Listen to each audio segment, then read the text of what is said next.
The Story of Civilization, Volume 5, The Renaissance, Part 1, by Will Durant. Continued, Cassette 7, Side 1. In 1496, Visconti presented to Beatrice 143 sonnets and other poems, written in letters of silver and gold on ivory vellum, illuminated with delicate miniatures, and bound in silver-gilt boards enameled with flowers. He was a real poet, but time has withered him. He loved Petrarch and engaged in an earnest but friendly debate with Bramante, in verse, on the relative merits of Petrarch and Dante, for the great architect loved to think himself a poet as well. Such jousts of rhyme were a favorite amusement of Renaissance courts. Almost everybody took part in them, and even generals became sonneteers. The best poems written under the Sforzas were those of a polished courtier, Niccolò da Correggio. He had come to Milan in Beatrice's bridal train, and had been detained there by love for her and Lodovico. He served them as poet and diplomat, and composed his noblest verses on Beatrice's death. Lodovico's mistress, Cecilia Gallerani, herself a poetess, presided over a distinguished salon of poets, scholars, statesmen, and philosophers. All the refinements of life and culture that marked the 18th century in France flourished in Lodovico's Milan. Lodovico did not match Lorenzo's interest in scholarship, nor his discrimination in patronage. He brought 100 scholars to his city, but their learned intercourse produced no outstanding native savant. Francesco Filelfo, who made all Italy resound with his erudition and vituperation, was born in Tolentino, studied at Padua, became a professor there at 18, taught for a while at Venice, and rejoiced at the opportunity to visit Constantinople as secretary to the Venetian consulate in 1419. There he studied Greek under John Chrysoloras, married John's daughter, and served for years as a minor official at the Byzantine court. When he returned to Venice, he was an expert Hellenist. He boasted, with some truth, that no other Italian had so thorough a knowledge of classic letters and tongues. He wrote poetry and delivered orations in Greek and Latin, and Venice paid him, as professor of those languages and their literature, the unusually high stipend of 500 sequins, or $12,500 a year. A still fatter fee lured him to Florence in 1429, where he became a scholastic lion. "The whole city," he assured a friend, "turns to look at me. My name is on every lip. Not only civic leaders, but women of the noblest birth make way for me, paying me so much respect that I am ashamed of their worship. My audience numbers every day 400 persons, mostly men advanced in years and of the dignity of senators." All this soon ended, for Filelfo had a flair for quarreling and alienated the very men, Niccolò de Niccoli, Ambrogio Traversari, and others, who had invited him to Florence. When Cosimo de' Medici was imprisoned in the Palazzo Vecchio, Filelfo urged the government to put him to death. When Cosimo triumphed, Filelfo fled. For 6 years he taught at Siena and Bologna. Finally, in 1440, Filippo Maria Visconti drew him to Milan with an unprecedented fee of 750 florins per year. There Filelfo spent the remainder of his long and tempestuous career. He was a man of awesome energy. He lectured 4 hours a day, in Greek, Latin, or Italian, expounding the classics or Dante or Petrarch. He delivered public orations for governmental ceremonies or private celebrations. He wrote a Latin epic on Francesco Sforza, 10 decades of satires, 10 books of odes, and 2,400 lines of Greek poetry. He composed 10,000 lines De Seriis et Iocis in 1465, which were never printed and are often unprintable. He buried 2 wives, married a third, and had 24 children, in addition to the bastards that plagued his infidelities. Amid these labors, he found time to carry on gigantic literary wars with poets, politicians, and humanists. Despite his handsome salary and incidental fees, he pled intermittent poverty and asked his patrons, in classic couplets, for money, food, clothing, horses, and a cardinal's hat. He made the mistake of including Poggio among his targets, and found that jolly scoundrel his master in scurrility. Even so, his learning made him the most sought-for scholar of the age. In 1453, Pope Nicholas V, receiving him in the Vatican, gave him a purse of 500 ducats, or $12,500. Alfonso I at Naples crowned him poet laureate and knighted him. Duke Borso was his host at Ferrara, the Marchese Lodovico Gonzaga at Mantua, the dictator Sigismondo Malatesta at Rimini. When the death of Francesco Sforza and the ensuing chaos made his position insecure in Milan, he had no difficulty securing a post in the University of Rome. But the papal treasurer was remiss in his payments, and Filelfo returned to Milan. Nevertheless, he longed to end his days near Lorenzo de' Medici, to be one of the illustrious group that surrounded the grandson of the man whom he had nominated for death. Lorenzo forgave him and offered him the chair of Greek literature in Florence. Filelfo was so poor now that the government of Milan had to lend him money for the trip. He managed to reach Florence, but died of dysentery a fortnight after his arrival, aged 83, this in 1481. His career is one of 100 that, taken together, convey the unique aroma of the Italian Renaissance, in which scholarship could be a passion and literature could be a war. 7. Art. Despotism was a boon to Italian art. A dozen rulers competed in seeking architects, sculptors, and painters to adorn their capitals and their memory. And in this rivalry they spent such sums as democracy rarely spares to beauty, and such as would never have been available to art had the proceeds of human labor and genius been equitably shared. The result was, in Renaissance Italy, an art of courtly distinction and aristocratic taste, but too often circumscribed, in form and theme, to the needs of secular potentates or ecclesiastical powers. The noblest art is that which, out of the toil and contributions of multitudes, creates for them a common gift and glory. Such were the Gothic cathedrals and the temples of classic Greece and Rome. Every critic denounces the Duomo of Milan as a plethora of ornament confusing structural line. But the people of Milan have for 5 centuries gathered fondly in its cool immensity, and even in this doubting day cherish it as their collective achievement and pride. Gian Galeazzo Visconti began it in 1386 and planned it on a scale befitting the capital of the united Italy of his dreams. 40,000 people should find room there to worship God and admire Gian. Tradition tells how, at that time, the women of Milan were afflicted with a mysterious disease in their pregnancies, and many of their babies died in infancy. Gian himself mourned 3 sons painfully born and all soon dead. And he dedicated the great shrine as an offering Mariae Nascenti, to Maria in her birth, praying that he might have an heir and that the mothers of Milan might bear a wholesome progeny. He summoned architects from France and Germany as well as from Italy. The Northerners dictated the Gothic style, the Italians lavished ornament. Harmony of style and form faded in a conflict of councils and 2 centuries of delay. The mood and taste of the world changed during the process, and those who finished the structure no longer felt as those who had begun it. When Gian Galeazzo died in 1402, only the walls had been built. Then the work marked time for lack of funds. Lodovico called in Bramante, Leonardo, and others to design a cupola that should bring the proud wilderness of pinnacles to some crowning unity. Their ideas were rejected. Finally, in 1490, Giovanni Antonio Amadeo was drawn from his labors on the Certosa di Pavia and was given full charge of the whole cathedral enterprise. He and most of his aides were rather sculptors than architects. They could not bear that any surface should remain uncarved or unadorned. He consumed in the task the last 30 years of his life, from 1490 to 1522.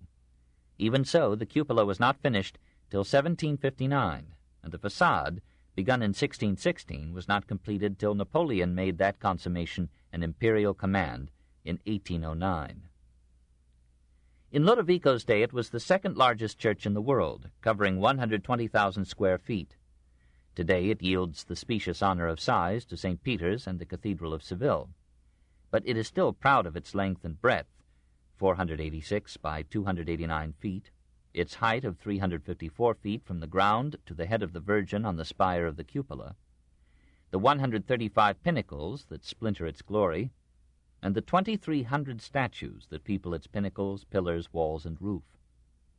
All of it, even the roof, was built of white marble laboriously transported from a dozen quarries in Italy.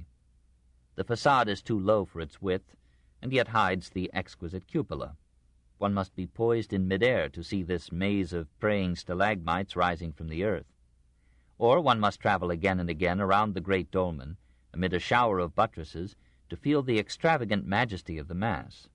Or one must come through the narrow and swarming streets of the city and suddenly emerge into the vast open square of the Piazza del Duomo to catch the full splendor of facade and spire, turning the sun of Italy into a radiance of stone. Or one must crowd with the people through the portals on some holy day, and let all those spaces, pillars, capitals, arches, vaults, statues, altars, and colored panes convey without words the mystery of faith, hope, and adoration.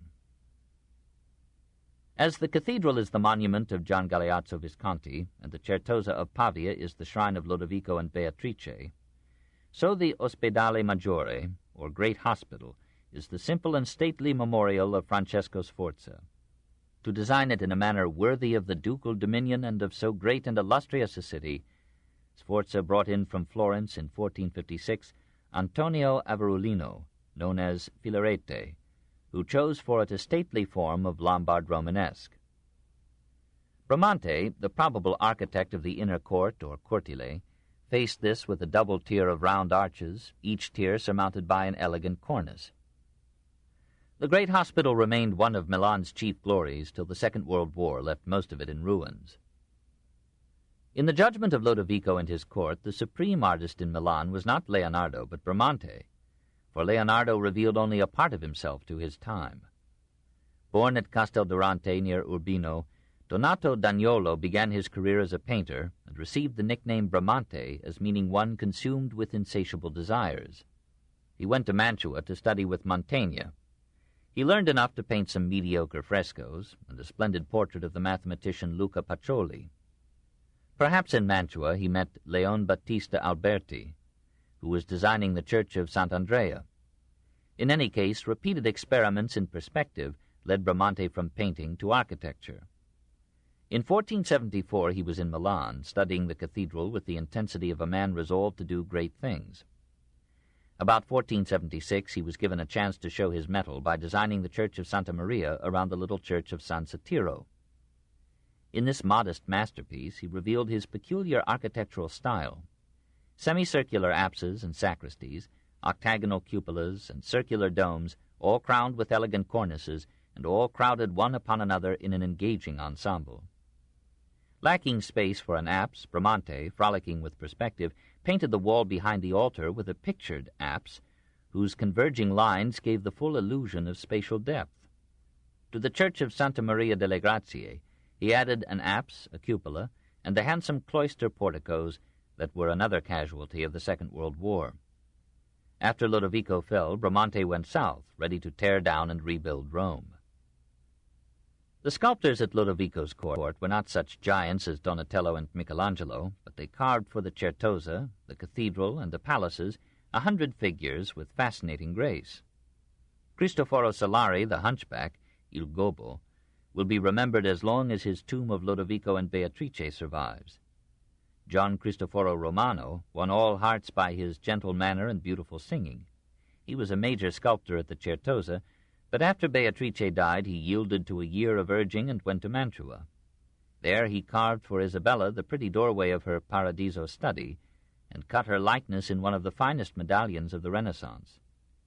Then he moved on to Urbino to work for the Duchess Elisabetta Gonzaga, and became a leading figure in Castiglione's courtier.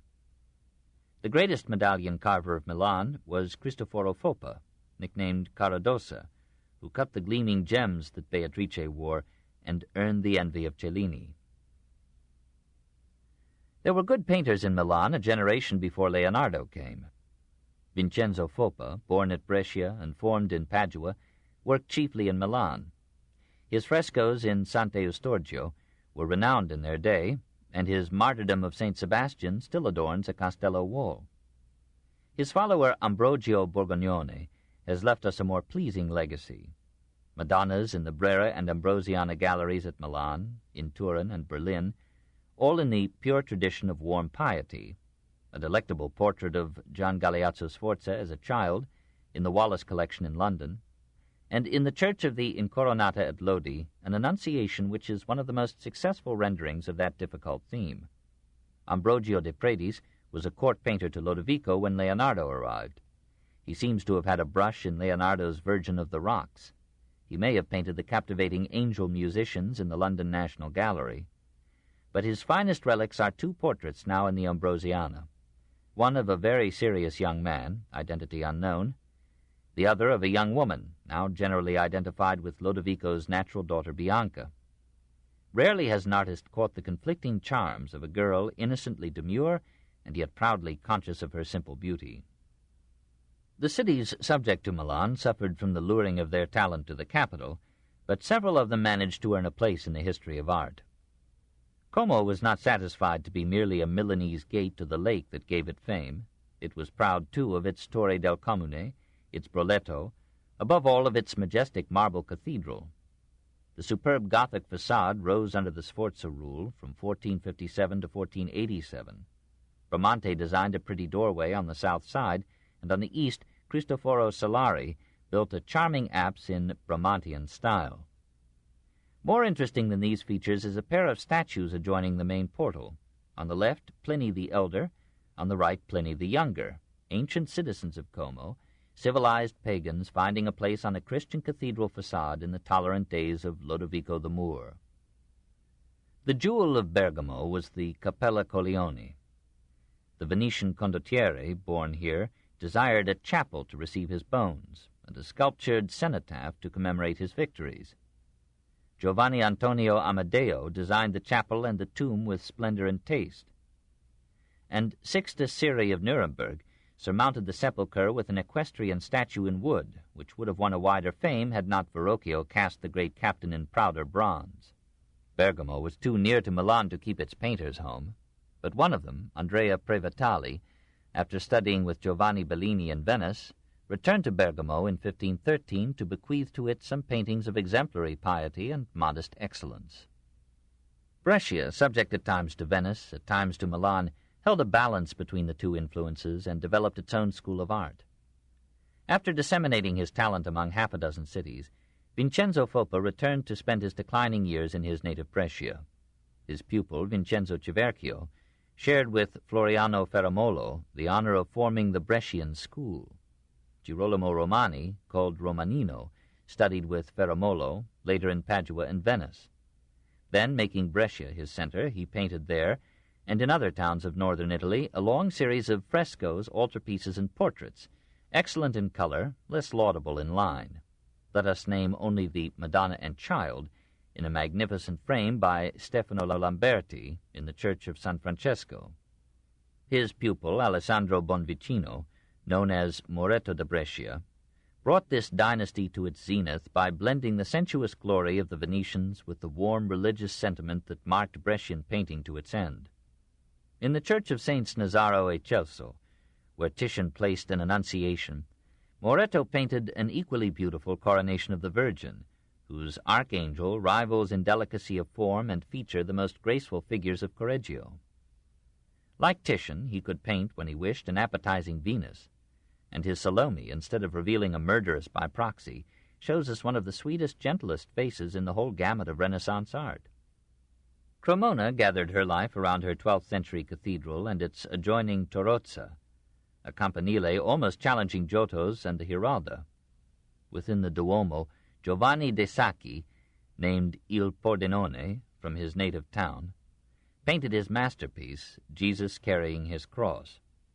3 remarkable families contributed successive generations of talent to Cremonese painting: the Bembi, Bonifacio, Benedetto, Gianfrancesco, the Boccaccini, and the Campi.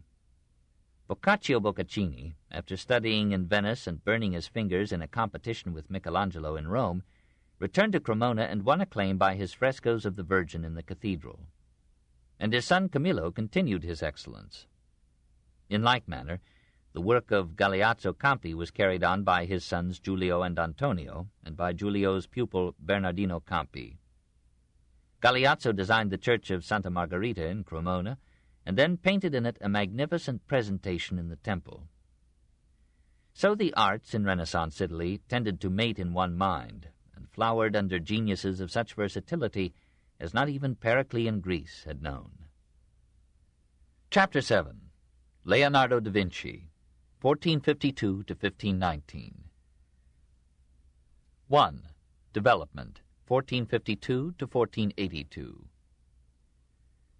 The most fascinating figure of the Renaissance was born on April 15, 1452, near the village of Vinci, some 60 miles from Florence. His mother was a peasant girl, Caterina, who had not bothered to marry his father. Her seducer, Piero d'Antonio, was a Florentine attorney of some means. In the year of Leonardo's birth, Piero married a woman of his own rank. Caterina had to be content with a peasant husband. She yielded her pretty love-child to Piero and his wife, and Leonardo was brought up in semi-aristocratic comfort without maternal love. Perhaps in that early environment he acquired his taste for fine clothing and his aversion to women. He went to a neighborhood school, took fondly to mathematics, music, and drawing, and delighted his father by his singing and his playing of the lute. In order to draw well, he studied all things in nature with curiosity, patience, and care. Science and art, so remarkably united in his mind, had their one origin, detailed observation.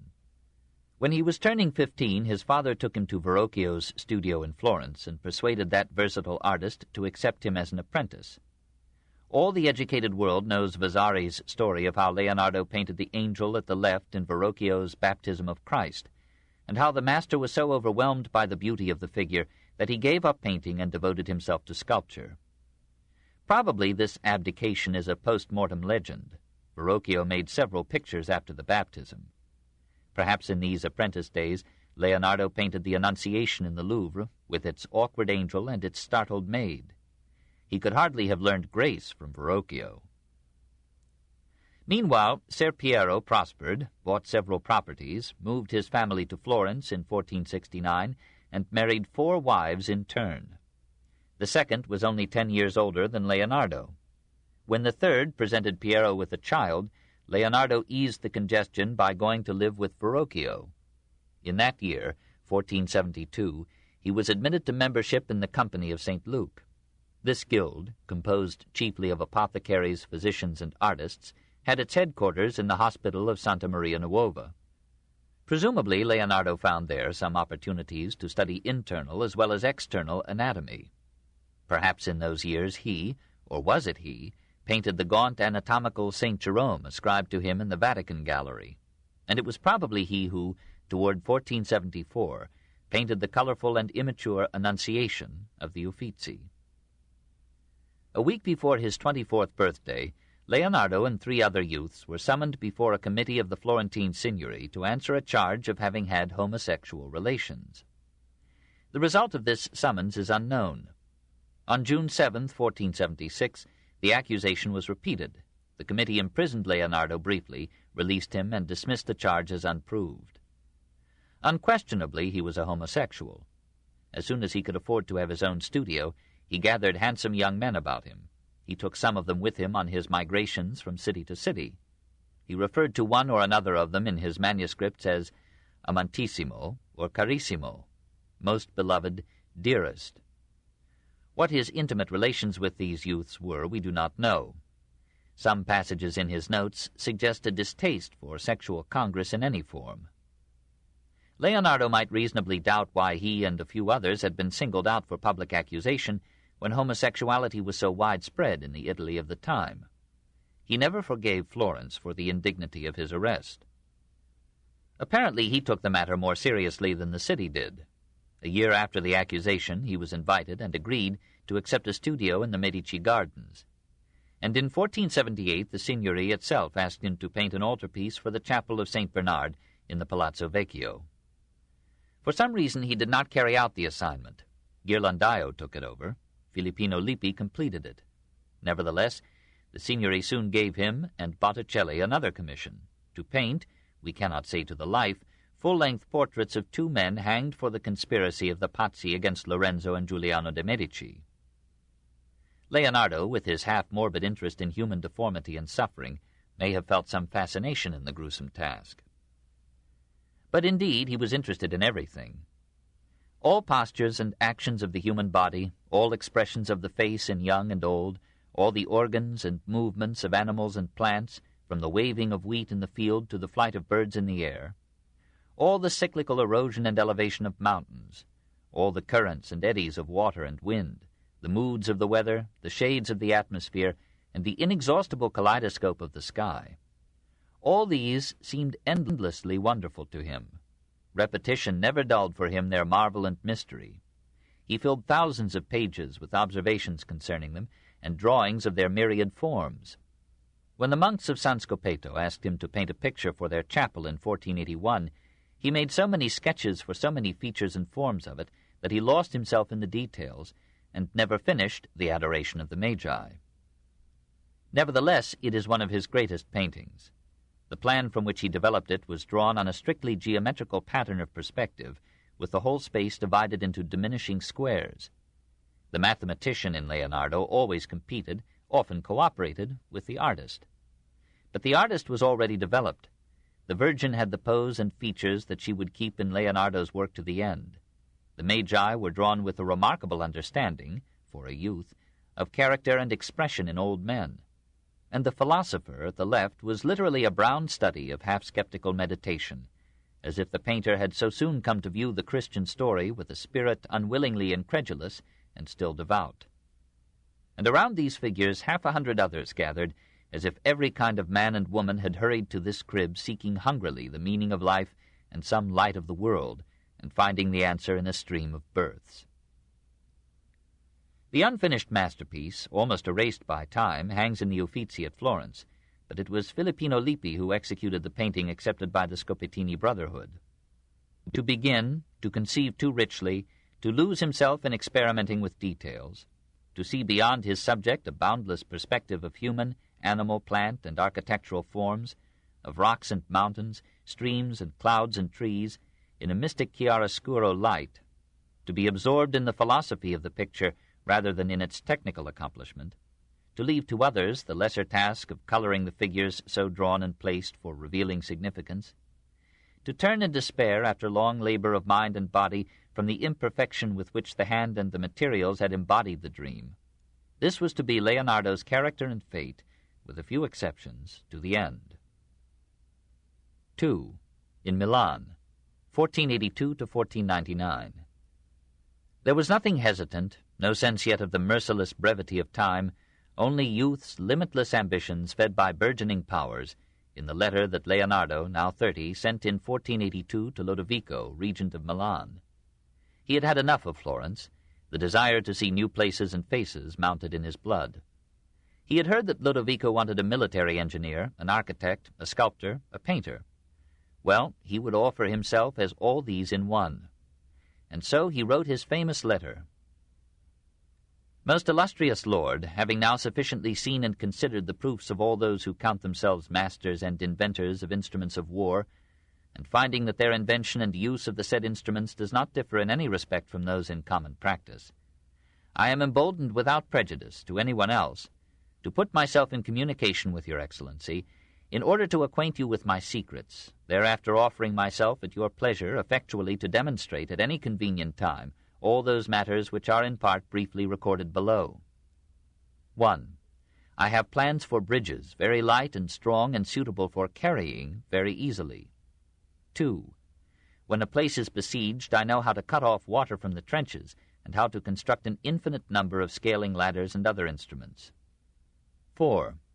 I have plans for making cannon, very convenient and easy of transport, with which to hurl small stones in the manner almost of hail. 5. And if it should happen that the engagement is at sea, I have plans for constructing many engines most suitable for attack or defense, and ships which can resist the fire of all the heaviest cannon, and powder and smoke. 6.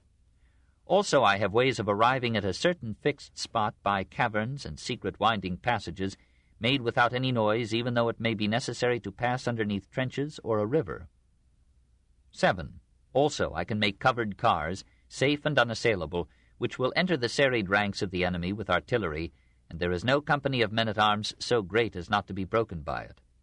And behind these the infantry will be able to follow quite unharmed and without any opposition. 8. Also, if need shall arise, I can make cannon, mortars, and light ordnance of very beautiful and useful shapes, quite different from those in common use. 9. Where it is not possible to employ cannon, I can supply catapults, mangonels, traps, and other engines of wonderful efficacy not in general use. In short, as the variety of circumstances shall necessitate, I can supply an infinite number of different engines of attack and defense. 10.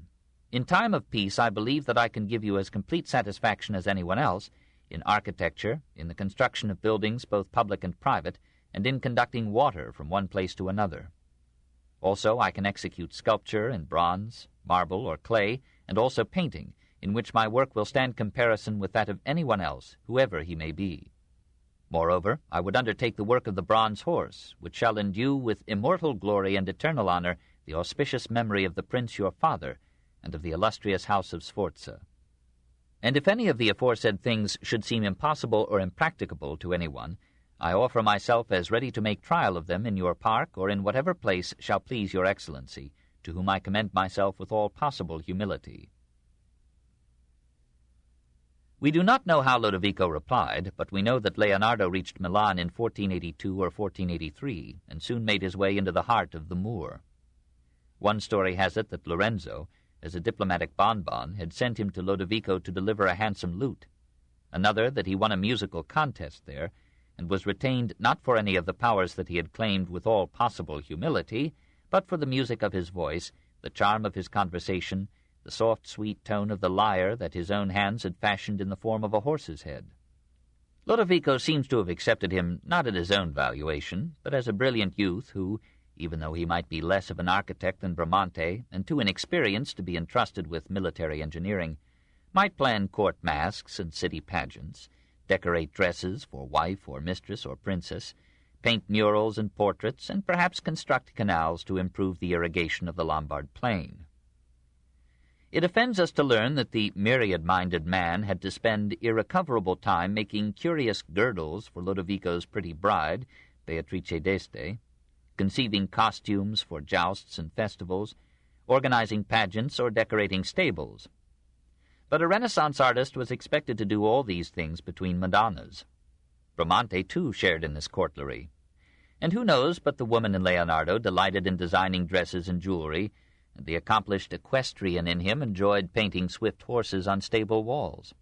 He adorned the ballroom of the Castello for the marriage of Beatrice, built a special bathroom for her, raised in the garden a pretty pavilion for her summer joy, and painted other rooms, camerini, for palace celebrations. He made portraits of Lodovico, Beatrice, and their children, of Lodovico's mistresses Cecilia Gallerani and Lucrezia Crivelli. These paintings are lost, unless La Belle Ferronnière of the Louvre is Lucrezia. Vasari speaks of the family portraits as marvelous, and the picture of Lucrezia inspired a poet to a fervid eulogy of the lady's beauty and the artist's skill. Perhaps Cecilia was Leonardo's model for the Virgin of the Rocks. The painting was contracted for in 1483 by the Confraternity of the Conception as the central part of an altarpiece for the Church of San Francesco. The original was later bought by Francis I and is in the Louvre. Standing before it, we note the softly maternal face that Leonardo would use a dozen times in later works. An angel recalling one in Verrocchio's Baptism of Christ, two infants exquisitely drawn, and a background of jutting, overhanging rocks that only Leonardo could have conceived as Mary's habitat. The colors have been darkened by time, but possibly the artist intended a darkling effect, and suffused his pictures with a hazy atmosphere that Italy calls sfumato, smoked. This is one of Leonardo's greatest pictures, surpassed only by The Last Supper, Mona Lisa, and the Virgin Child in St. Anne. The Last Supper and Mona Lisa are the world's most famous paintings. Hour after hour, day after day, year after year, pilgrims enter the refectory that holds Leonardo's most ambitious work. In that simple rectangular building, the Dominican friars who were attached to Lodovico's favorite church, Santa Maria delle Grazie, took their meals. Soon after the artist arrived in Milan, Lodovico asked him to represent the Last Supper on the farthest wall of this refectory. For 3 years, from 1495 to 1498, on and off, Leonardo labored or dallied at the task, while duke and friars fretted over his incalculable delays. The prior, if we may believe Vasari, complained to Lodovico of Leonardo's apparent sloth, and wondered why he would sometimes sit before the wall for hours without painting a stroke. Leonardo had no trouble explaining to the duke, who had some trouble explaining to the prior, that an artist's most important work lies in conception rather than in execution, and, as Vasari put it, men of genius do most when they work least.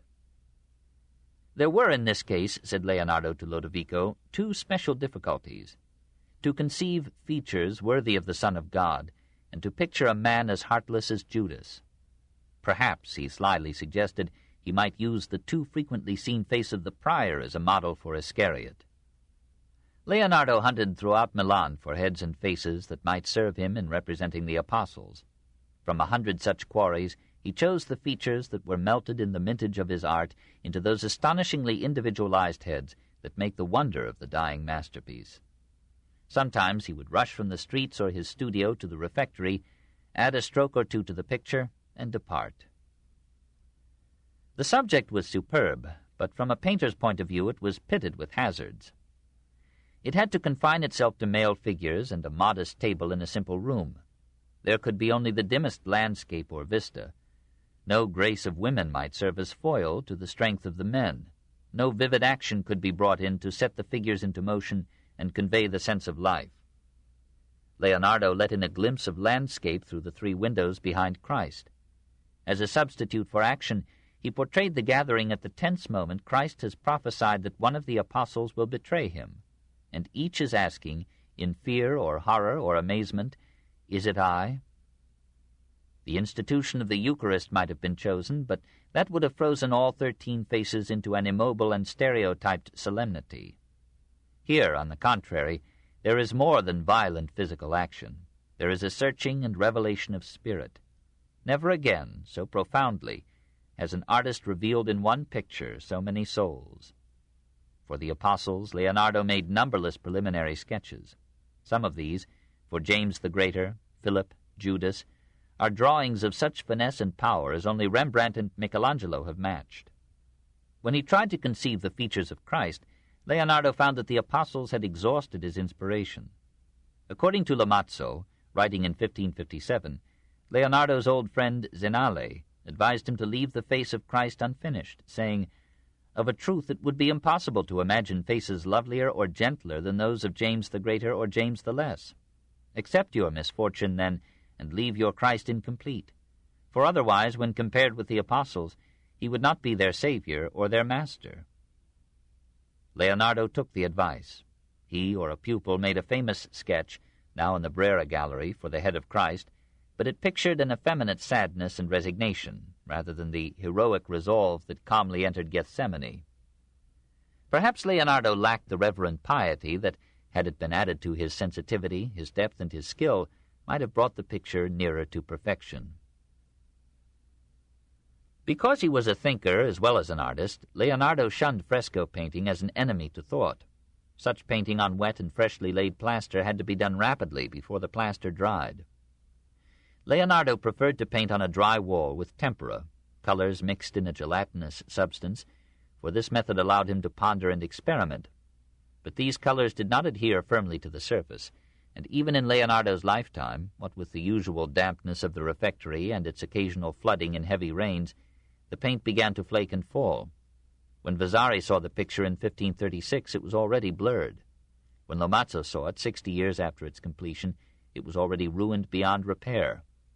The friars later helped decay by cutting a door through the legs of the apostles into the kitchen, this in 1656. The engraving by which the painting has been reproduced throughout the world was taken not from the spoiled original, but from an imperfect copy made by one of Leonardo's pupils, Marco Dogiono. Today we can study only the composition and the general outlines, hardly the shades or subtleties. But whatever were the defects of the work when Leonardo left it, some realized at once that it was the greatest painting that Renaissance art had yet produced. Meanwhile, in 1483, Leonardo had undertaken a work completely different and still more difficult. Lodovico had long wished to commemorate his father, Francesco Sforza, with an equestrian statue that would bear comparison with Donatello's Gattamelata at Padua and Verrocchio's Colleoni in Venice. Leonardo's ambition was stirred. He set himself to studying the anatomy, action, and nature of the horse, and soon drew 100 sketches of the animal, nearly all of snorting vivacity. Soon he was absorbed in making a plaster model. When some citizens of Piacenza asked him to recommend an artist to design and cast bronze doors for their cathedral, he wrote characteristically in reply, "There is no one who is capable except Leonardo the Florentine, who is making the bronze horse of the Duke Francesco, and you need take no count of him, for he has work that will last his whole lifetime. And I fear that it is so great an undertaking that he will never finish it." Lodovico at times thought so too, and asked Lorenzo for other artists to come and complete the task in 1489. Lorenzo, like Leonardo, could not think of anybody better than Leonardo himself. At last, in 1493, the plaster model was finished. All that remained was to cast it in bronze. In November, the model was set up publicly under an arch to adorn the wedding procession of Lodovico's niece Bianca Maria. Men marveled at its size and splendor. Horse and rider rose to 26 feet. Poets wrote sonnets in its praise, and no one doubted that when cast it would surpass in power and life the masterpieces of Donatello and Verrocchio. But it was never cast. Apparently Lodovico could not spare funds for the 50 tons of bronze required. The model was left in the open, while Leonardo busied himself with art and boys, with science and experiments, with mechanisms and manuscripts. When the French captured Milan in 1499, their bowmen made a target of the plaster cavallo and broke off many pieces of it. Louis XII, in 1501, expressed a desire to cart it off to France as a trophy. We do not hear of it again. The great fiasco unnerved and exhausted Leonardo for a time and may have disturbed his relations with the Duke. Normally, Lodovico paid his appelles well. A cardinal was surprised to learn that Leonardo received 2,000 ducats, or $25,000 a year, in addition to many gifts and privileges. The artist lived like an aristocrat. He had several apprentices, servants, pages, horses, engaged musicians, dressed in silks and furs, embroidered gloves, and fancy leather boots. Although he produced works beyond price, he seemed at times to dally with his assignments, or to interrupt them for his private researches and compositions in science, philosophy, and art. In 1497, tired of such delays, Lodovico invited Perugino to come and decorate some rooms in the Castello. Perugino could not come, and Leonardo took over the assignment, but the incident left hurt feelings on both sides. About this time, Lodovico, straitened in his finances by diplomatic and military expenses, fell behind in paying Leonardo's salary. Leonardo paid his own costs for almost 2 years, and then sent the Duke a gentle reminder in 1498. Lodovico excused himself graciously, and a year later gave Leonardo a vineyard as a source of revenue. By that time, Lodovico's political edifice was falling about him. The French captured Milan, Lodovico fled, and Leonardo found himself uncomfortably free. He moved to Mantua in December of 1499, and there made a remarkable drawing of Isabella d'Este. She let her husband give it away as the first stage of its journey to the Louvre, and Leonardo, not relishing such generosity, passed on to Venice. He marveled at its proud beauty, but found its rich colors and Gothic Byzantine ornaments too bright for his Florentine taste. He turned his steps back to the city of his youth. 3. Florence, 1500 to 1501, and 1503 to 1506. He was 48 when he tried to take up again the cords of life that he had snapped some 17 years before. This book is continued at this point on the other side of this cassette. Please reverse or turn the cassette over now.